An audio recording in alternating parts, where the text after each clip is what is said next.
Boa noite. Queridos irmãos, eu quero dizer que é um prazer, uma alegria, um privilégio muito grande estar aqui com vocês. Agradeço pelo pastor Samuel, reverendo Augustos, que fizeram esse convite. Me sinto muito honrado em estar com vocês. Eu, infelizmente, pela manhã acordei com a dor de garganta muito forte e um pouquinho de febre. Então hoje vocês vão ver uma versão de um Paulo Júnior bem presbiteriano, tá? E eu ainda vou usar PowerPoint, mais presbiteriano que isso, impossível. Porque entre eu e o presbiteriano só tem um elemento, um pouco mais de água. Só isso. Não vamos brigar por causa de água, né? Queridos irmãos, abram todas as suas Bíblias na carta de Paulo aos Gálatas. Carta de Paulo aos Gálatas.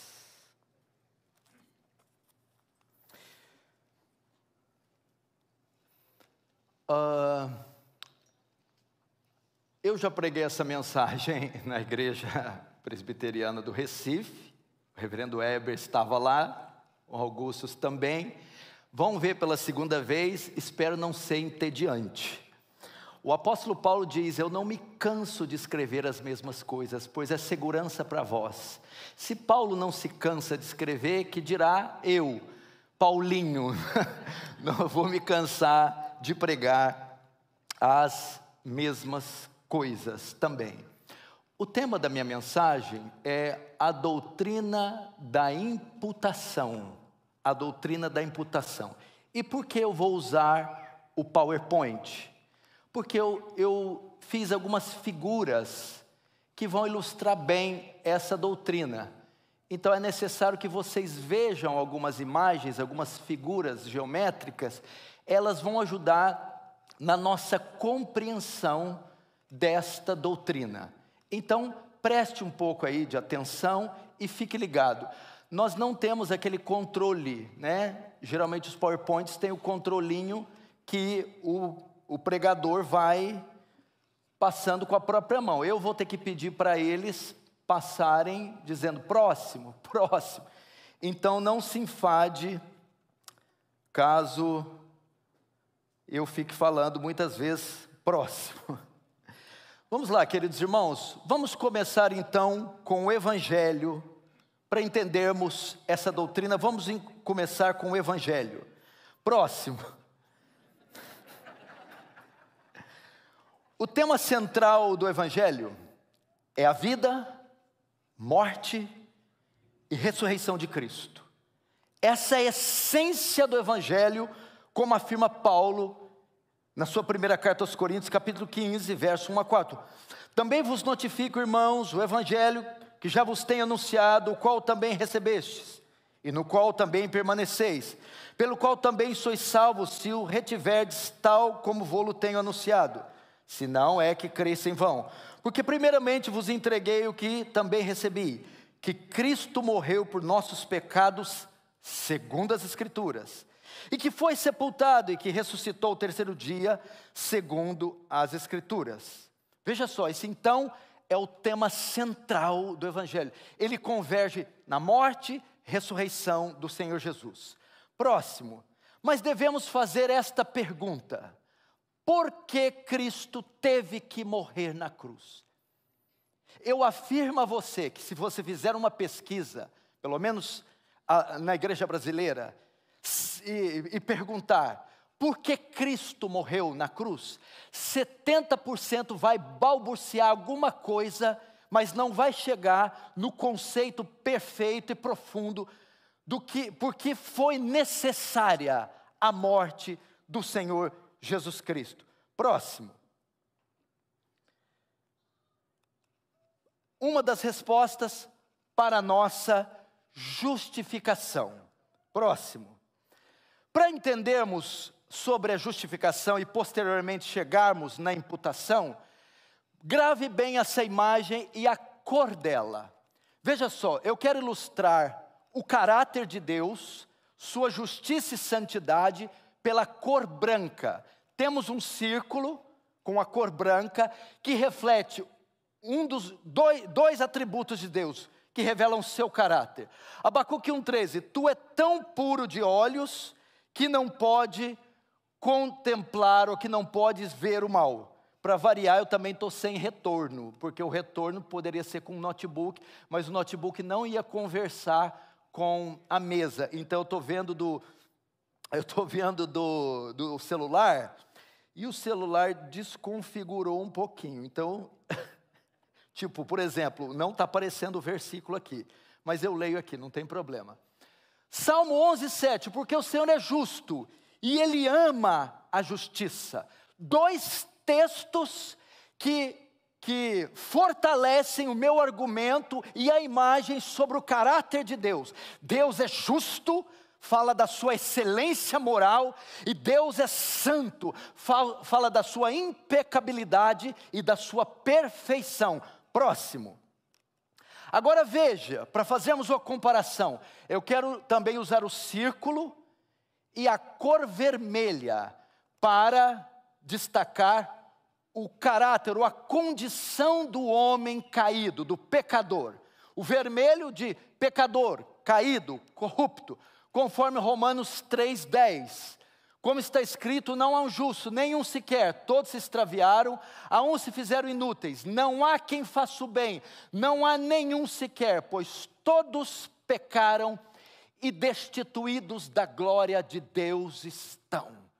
Deus, pela cor branca, nós podemos ver sua justiça, sua santidade. Em contraste, temos o homem, com a cor vermelha, que representa sua decadência, sua corrupção, seu estado de depravação. Próximo. As Escrituras nos ensinam que Deus, sendo justo, não pode ser moralmente neutro ou apático. Ele deve aplicar sua justiça contra o mal, conforme Salmo 9:7. Mas o Senhor está sentado perpetuamente, já preparou o seu tribunal para julgar. Gênesis 18:25, não faria justiça o juiz de toda a terra? Ok? Então, este atributo, sua justiça, ordena que Deus aplique a sua justiça, que Deus não seja apático, neutro, diante daquilo que é contrário à sua justiça. Próximo. Agora as duas figuras e cores se encontram. Veja só, Êxodo 34, 6, 7.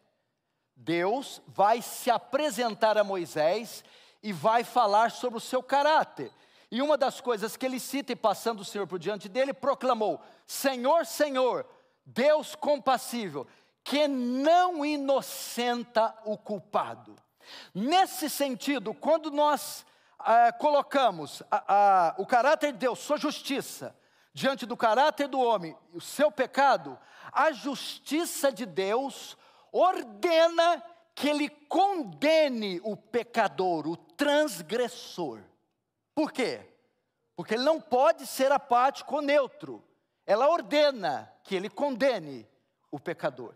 Então essa deve ser a posição de Deus diante do homem, ou diante do que a queda causou no homem. Ele precisa punir, ele precisa condenar, por causa do seu caráter. Próximo.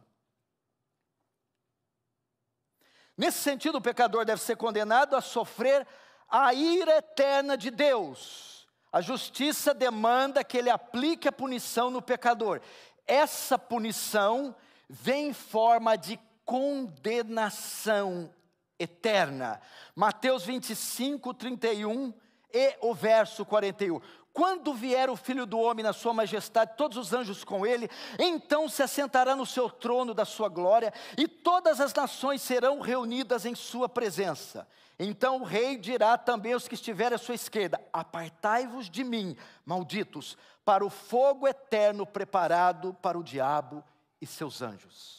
Acompanhe então cada slide e acompanhe a minha linha de raciocínio para ver onde vamos chegar. Então essa deve ser a postura de Deus Ou deve ser esse o ato de Deus diante do pecador, condená-lo. Próximo. Entretanto, surge uma grande questão então para nós, para toda a raça caída. Como? Essa é a grande pergunta que o homem tem feito ao longo das eras, desde os primórdios. Como um pecador pode reverter sua situação? Como ele pode ser salvo da condenação eterna uma vez que ela é justa? Se um juiz é justo, ele libera criminosos ou ele condena criminosos? Condena. Como então o quadro de nós, esses criminosos, ou esses violadores da lei, pode ser revertido uma vez que é justa a condenação? Como ele pode ir ao céu? O salmista fez essa mesma pergunta no Salmo 24. Quem subirá ao monte do Senhor? Ou quem estará no seu lugar santo? Quem é apto para estar no céu? Quem é apto para entrar nos átrios do Senhor? Quem pode estar diante dele na eternidade? Próximo, ele mesmo dá a resposta, verso 4 e 5. Aquele que é limpo de mãos e puro de coração, que não entrega a sua alma à vaidade, nem jura enganosamente, esse receberá a bênção do Senhor e a justiça do Deus da salvação. A resposta e os termos que o salmista usa são termos para se referir ao quê? Aquele que é justo. Só um justo pode ir ao céu. Só um justo pode escapar da condenação. Ou eu poderia substituir, só um homem perfeito. Só alguém que obedecesse a lei sem nunca, em nenhuma vez, nem em pensamento, tê-la transgredido. Nesse sentido, o pecador, para ser salvo, necessita ser justificado. Ele necessita da justificação. O que significa justificação? Próximo. Vindicar, inocentar, pronunciar e tratar como justo. É um termo grego de kaioses, que se refere ao julgamento judicial, um termo forense. Não significa tornar, transformar alguém completamente reto ou santo, fazer alguém sem pecado, mas pronunciar um veredito favorável, declarar o pecador legalmente justo diante de Deus, e justificado, de kaió, reconhecer ou declarar alguém como justo. Então veja só, aqui, para você entender, temos que ir para o campo jurídico. O pecador está com uma sentença sobre ele, e no tribunal de Deus, ele vai ser condenado. E a única forma dele ser absolvido é este tribunal, em vez de condená-lo, inocentá-lo, dando uma declaração positiva, favorável. Isso é justificar o pecador. Próximo. Vamos ver essa frase de Anthony Huckman, vai nos explicar um pouco. A justificação pode ser definida como o ato gracioso e judicial de Deus, pelo qual ele declara justos os pecadores, na base da justiça de Cristo, que lhes é acreditada, perdoando os seus pecados, adotando-os como filhos e dando-lhes direito à vida eterna. Vamos também ver o puritano Thomas Watson, que explica isso. Justificação é uma palavra emprestada dos tribunais. Refere-se a uma pessoa acusada que é declarada justa publicamente e publicamente absolvida. Quando Deus justifica uma pessoa, declara a pessoa justa e olha para ela como se não tivesse pecado. Por que eu quero trazer isso para vocês? É importante saber que a morte de Jesus, o que foi feito para nos perdoar e herdar a vida eterna, não foi uma coisa simples. A transação que ocorreu foi algo tão abrangente, foi algo tão meticuloso. Nós precisamos aprender isso para tributar a Deus a glória devida e saber o que Ele precisou fazer para ter um de nós em teu reino, para tomar para Ele qualquer um de nós como seus filhos. Foi feita uma coisa extraordinária.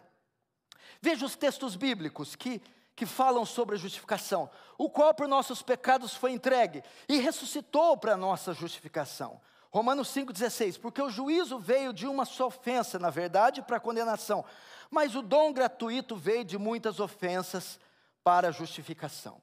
Agora vejo como os reformadores davam importância nesse tema. Próximo. Outro.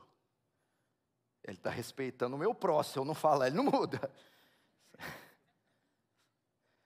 Se este artigo está de pé, a justificação pela fé, a igreja está de pé. Se esse artigo cai, cai a igreja. A justificação pela fé é o resumo de toda a doutrina cristã, disse Lutero. Veja a importância e como a igreja brasileira precisa dominar esse pilar.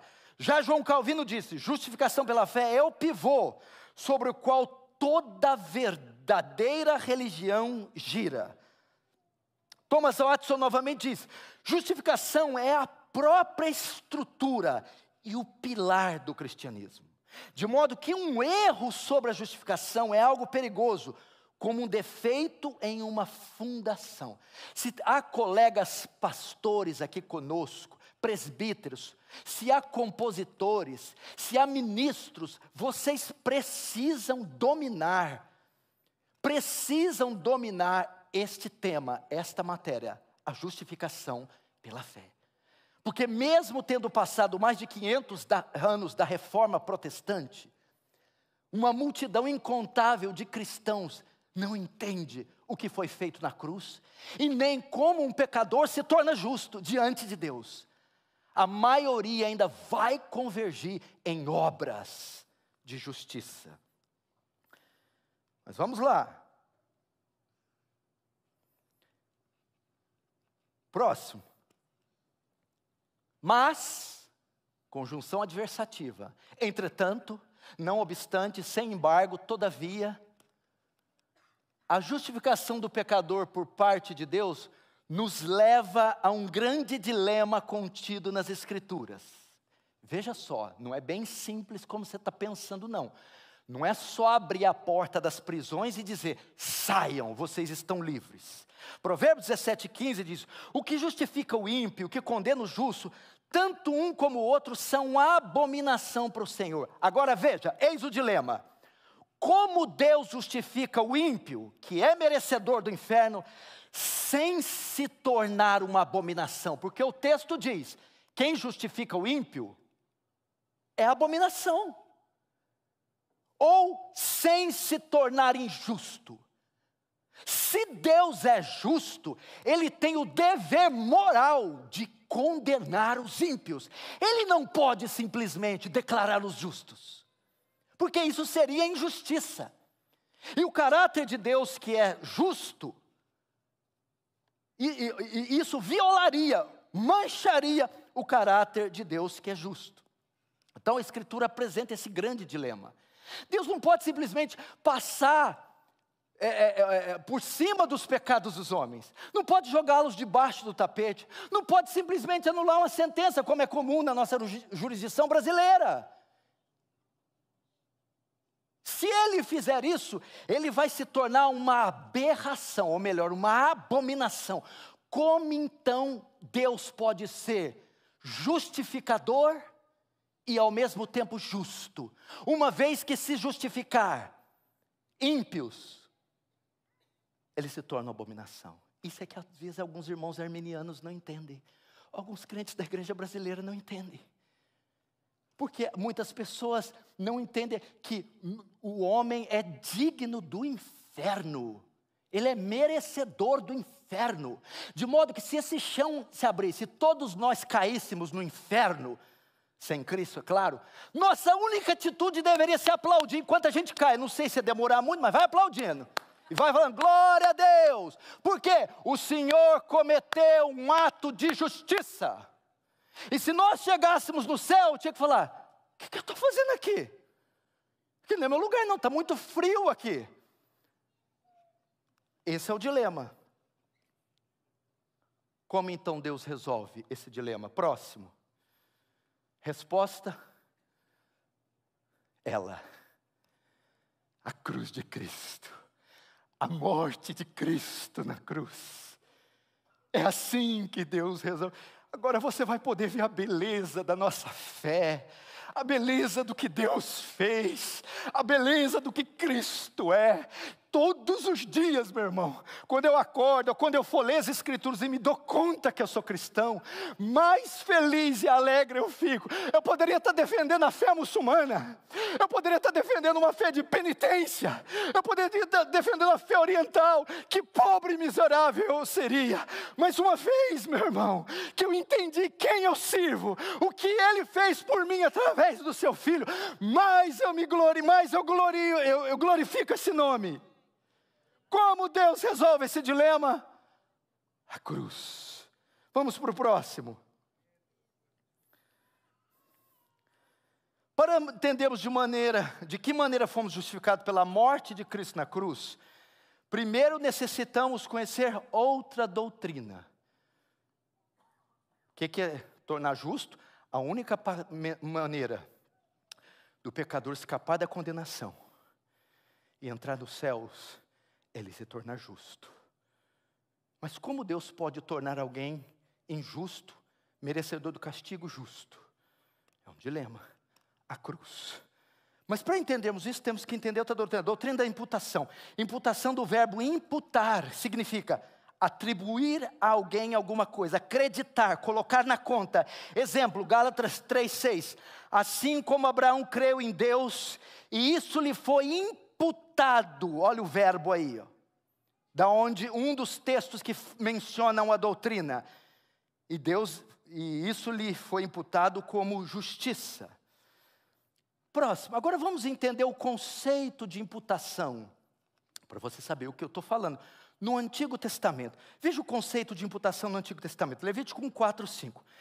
E porá suas mãos sobre a cabeça do holocausto, o sumo sacerdote, para que seja aceito em favor dele, para a sua expiação, depois degolará o bezerro perante o Senhor. E agora o segundo sacrifício. Levítico 16, 21 e 22. E Arão porá ambas as suas mãos sobre a cabeça do bode vivo, e sobre ele confessará todas as iniquidades dos filhos de Israel, e todas as suas transgressões e todos os seus pecados, e enviá-lo-á ao deserto.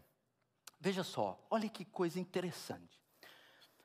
Quando era trazido o cordeiro para o sumo sacerdote, para ser sacrificado em expiação pelo pecado de Israel, o sumo sacerdote colocava as mãos sobre a cabeça, primeiro do bode, do cordeiro, do animal a ser sacrificado, e o outro, o bode emissário, colocava as mãos sobre a cabeça também, e o soltava para ele vagar no deserto até a morte. O que o sumo sacerdote estava fazendo? Ele estava transferindo simbolicamente o pecado de Israel para o cordeiro.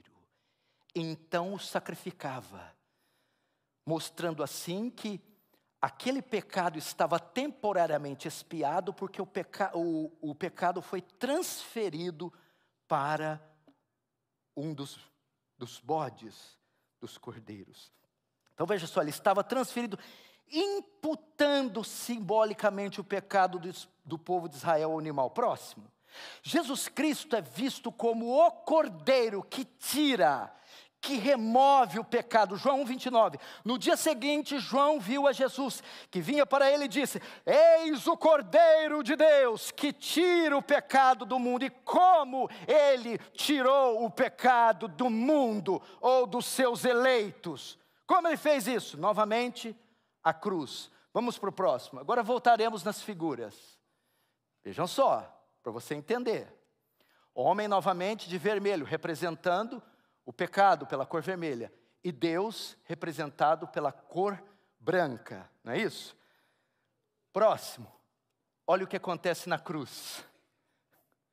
Ué, cadê o branco de Jesus?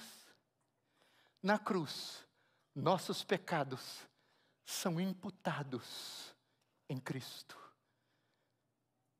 são lançados na conta de Cristo, são colocados na conta de Cristo. Veja só o que aconteceu na cruz enquanto Cristo morria. Nossos pecados estavam sendo lançados, foram atribuídos a Ele, foram colocados na conta dEle. Veja só o próximo.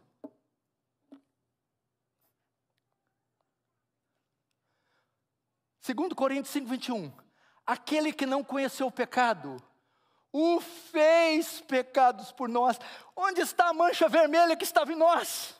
Onde estão nossos crimes agora? Onde estão os adultérios, os vícios, as mentiras? Onde estão as abominações? Veja só, estão agora na conta do Filho, sobre o Filho, creditadas ao Filho. Veja o que aconteceu, irmãos.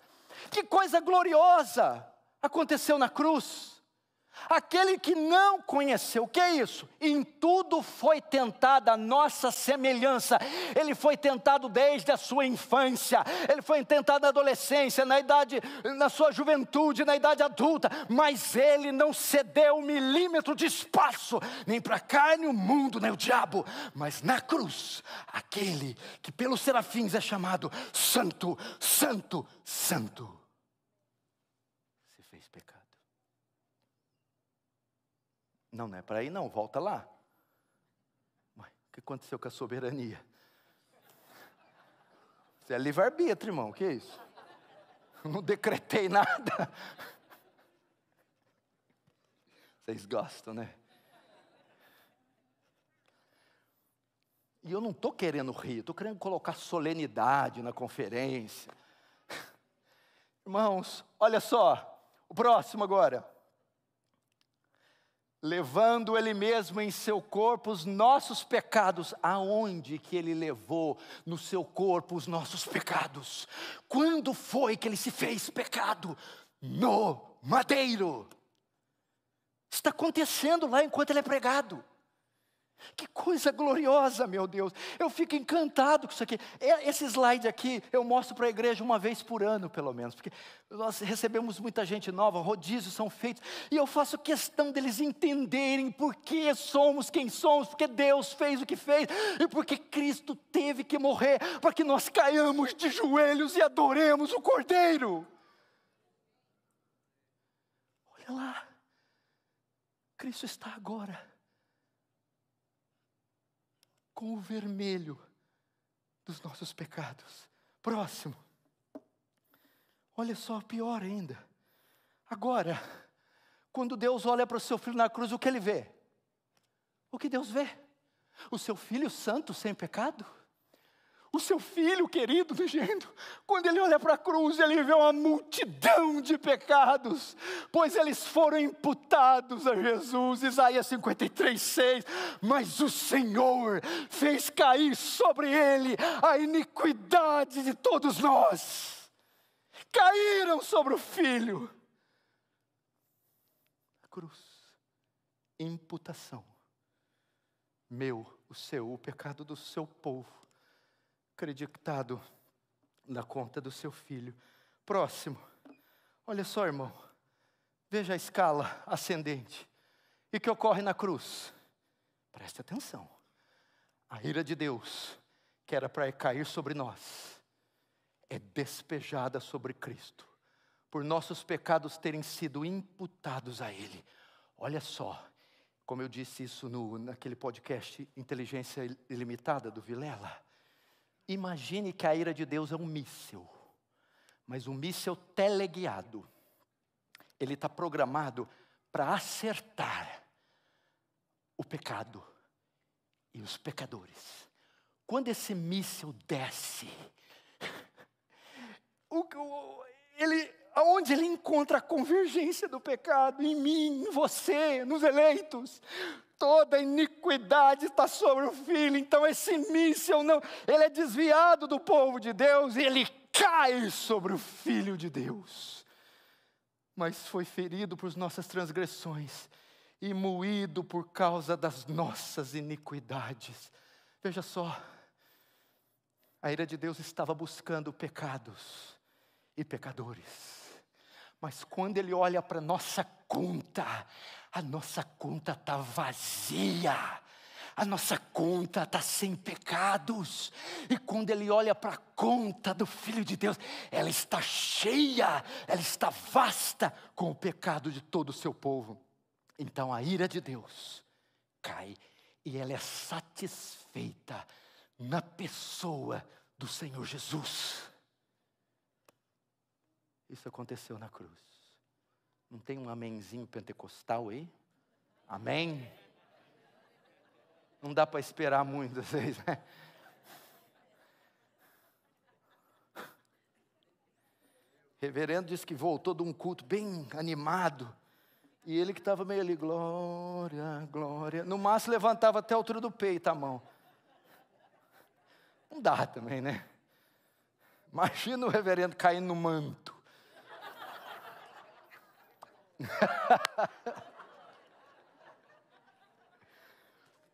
Olha só o próximo slide. Que estupendo. Cristo foi feito legalmente responsável pelos pecados do crente. E sofreu o justo castigo que a este correspondia ao morrer no lugar do crente. Cristo satisfez as demandas da justiça e o libertou para sempre de toda a possibilidade de condenação. Não há como você ser condenado, não tem jeito. Por isso que eu creio na perseverança dos santos. Como alguém cujo pecado foi pago, brutalmente castigado, recebendo toda a cólera de Deus e pagando com a própria vida, pode ser castigado novamente. Isso é impossível. Olha o que Cristo fez por nós. Se você vê o que John Flavel escreve dessa parte da cruz, o Filho de Deus negociando pelo Pai, ele escreve uma conversa hipotética entre os dois, e diz, Pai, eu estou disposto a morrer por eles, e o Pai responde, mas saiba que se morrer por eles, vai ter que pagar sua dívida. E tem mais, eu vou cobrar com juros e com correção. Sim, Pai, estou disposto a pagar. Estou disposto a esvaziar todos os meus cofres, todos os meus tesouros, se for para tê-los. Cobra deles tudo de mim. Então Jesus morre. Continuando, próximo. Mas tem outro dilema. Os teólogos vão resolver. Agora, se foi isso tudo que ocorreu na cruz, a imputação dos seus pecados a Cristo, isso não é suficiente para te justificar. I have good news for you. Isso apenas deixa você inocente dos pecados, no máximo te livra do inferno. Isso não te faz justo, não te concede méritos para ir para o céu. Não é inocência que te salva, e sim justiça. Olha Mateus 5:20. Porque vos digo que essa vossa justiça não exceder a dos escribas e fariseus, de modo nenhum entrarei no reino do céu. No máximo te deixava aqui, mas não te garante a entrada no céu, se isso foi o que aconteceu. Então, próximo.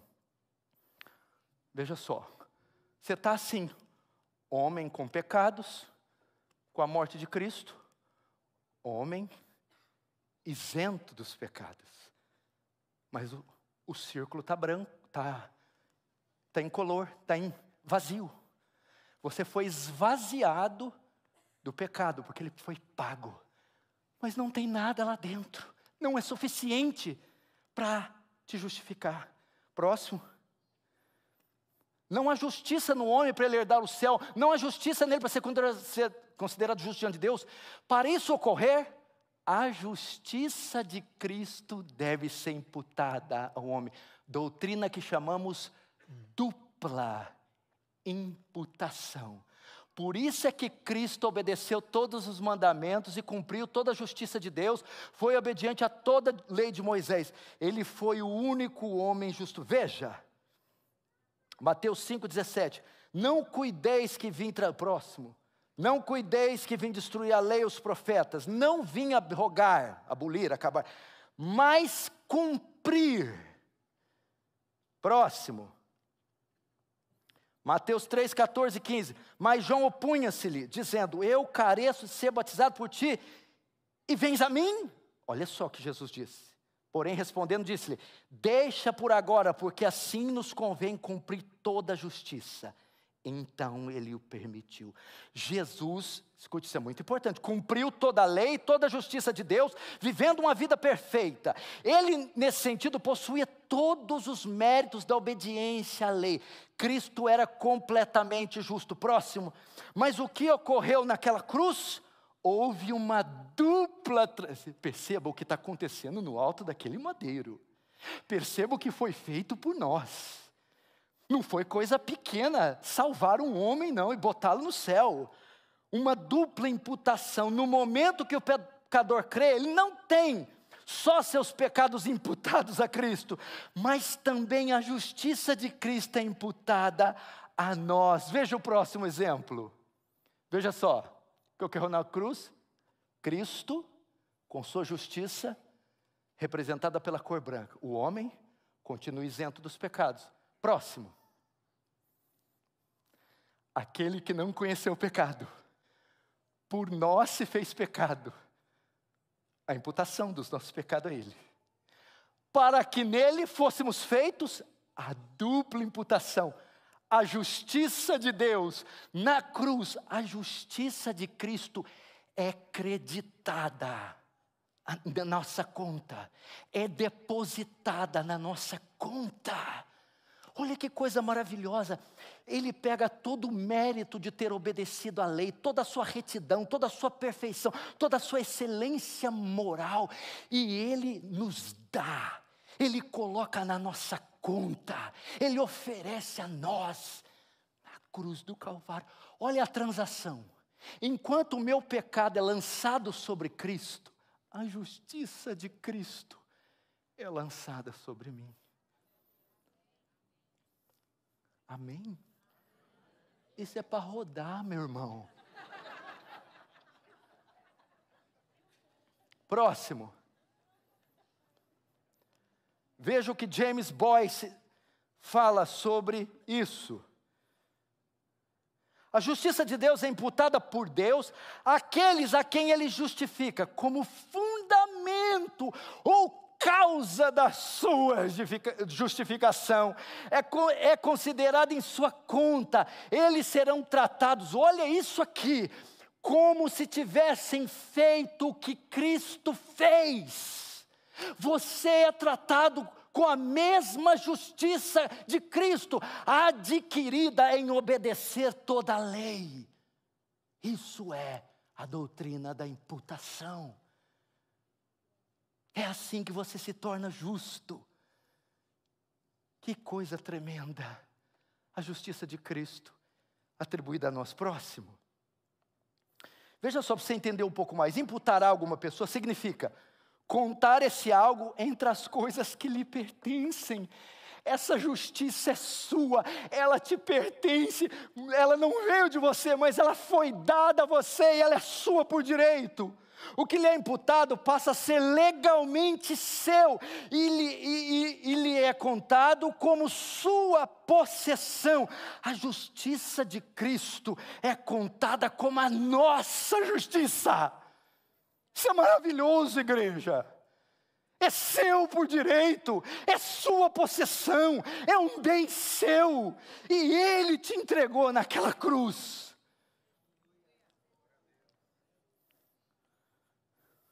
Romanos 4:6, é assim também que Davi declara ser bem-aventurado o homem a quem Deus atribui, imputa justiça, independente das obras. Agora você entende, porque Paulo está dizendo, bem-aventurado o homem a quem Deus se imputa, atribui, porque ele passa, meu irmão, ter como possessão a justiça de Cristo. Isso é maravilhoso. Próximo. Agora olha só que coisa interessante. Não significa que o homem se torna plenamente justo, justiça infundida, mas que o homem passa a ser considerado, tratado como justo.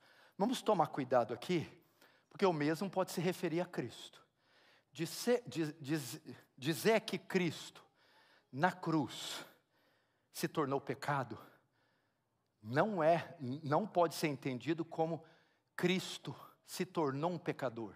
Não, Cristo não se tornou um pecador, porque o catolicismo romano ensina a justiça infundida. que a natureza do homem passa a ser eticamente e moralmente boa e vai progredindo com os sacramentos. Então, nesse sentido, não ocorreu uma declaração que considera o homem justo, mas o que torna justo. Se essa verdade for aplicada em Cristo, justiça infundida, Cristo então não foi declarado pecador, ele se tornou um pecador. E se tornando pecador, não poderia pagar pelos nossos pecados, como um pecador poderia pagar por nós. Então veja só, é justiça imputada. O pecador não se torna justo, é declarado como justo, é contado como justo. Assim como Cristo não se torna um pecador, mas é declarado um pecador, é contado como um pecador. É muito importante saber isso. Próxima. Estamos terminando, não fique nervoso e não olhe no relógio. Cada vez que você olhar, eu vou acrescentar 15 minutos. E como isso... Opa, tem uma frase aqui ainda, deixa eu ver.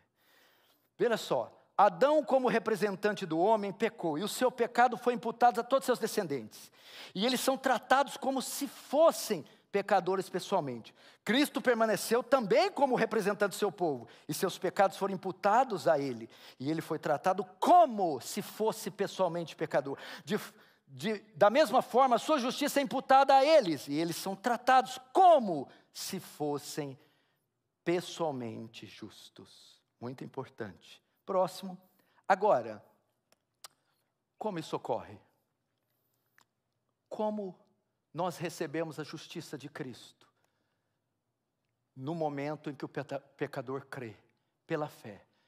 Tendo sido justificados pela fé, temos paz com Deus por nosso Senhor Jesus Cristo. Romanos 3, 24, sendo justificados gratuitamente pela sua graça, pela redenção que há em Cristo. É pela fé. De modo que a justificação, bem como a transação na cruz, imputação, não é meritória, não vem por obras. É pela fé, e a fé não é a causa da justificação. A causa da justificação é Cristo e a sua obra. A fé é só as mãos, a ferramenta que recebe esta graça. É apenas isso. Então, quando o pecador crê, quando ele exerce a sua confiança nos méritos, na obra de Cristo, então isto ocorre. Ele é justificado dos seus pecados. Próximo.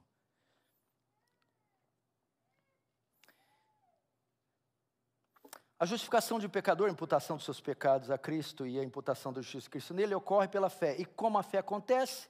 Aí ele de volta aí, através do Evangelho, porque nele, no Evangelho, se descobre a justiça de Deus de fé em fé, como está escrito, o justo viverá pela fé. Esse é o poderoso Evangelho, porque não me envergonho do Evangelho de Cristo, pois é o poder de Deus para a salvação. Por isso temos que ser arautos do Senhor e anunciar em alto e bom som para todas as nações o poderoso Evangelho de Cristo. Esse é o que pode trazer aos pecadores tudo o que foi anunciado aqui.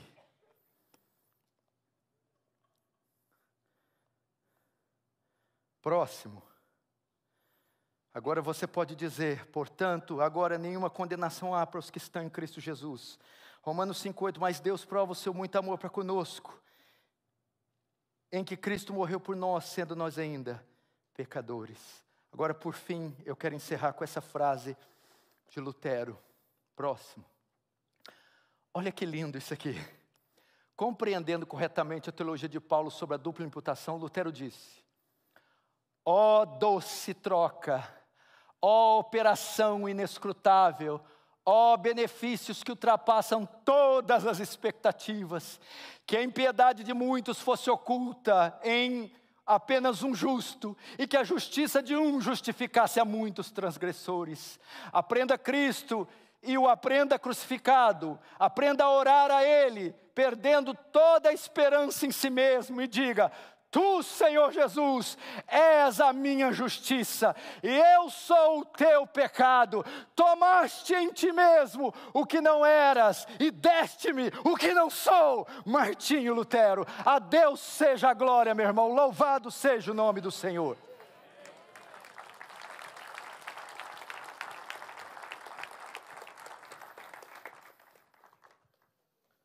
Vamos terminar com oração? Senhor Deus, mais uma vez nós te louvamos por podermos ouvir acerca da forma extraordinária como o Senhor levou o nosso pecado para o nosso Salvador, considerando-o como um pecador, não tornando ele um pecador. Mas ao mesmo tempo, o Senhor trouxe dele para nós a justiça que era dele. E nós aguardamos aquele dia glorioso em que esse processo vai estar completo. Te louvamos porque, por agora, a gente ainda convive com as consequências dos nossos pecados. Mas podemos já imaginar a glória extraordinária do Senhor vindo buscar a gente para que essa justiça seja completa e para que a gente possa viver para sempre na presença do nosso Pai e na presença do nosso Salvador. Te louvamos porque essa expectativa só é possível para nós pelo que aconteceu na cruz do Calvário, como a gente viu aqui nessa noite. Faz com que a gente possa voltar para as nossas casas, hotéis, onde estivermos, e termos momentos de alegria, de descontração, mas que o Senhor coloque no coração da gente gratidão por aquilo que aconteceu naquela rude cruz. Por isso nós oramos no nome precioso de Jesus. Amém.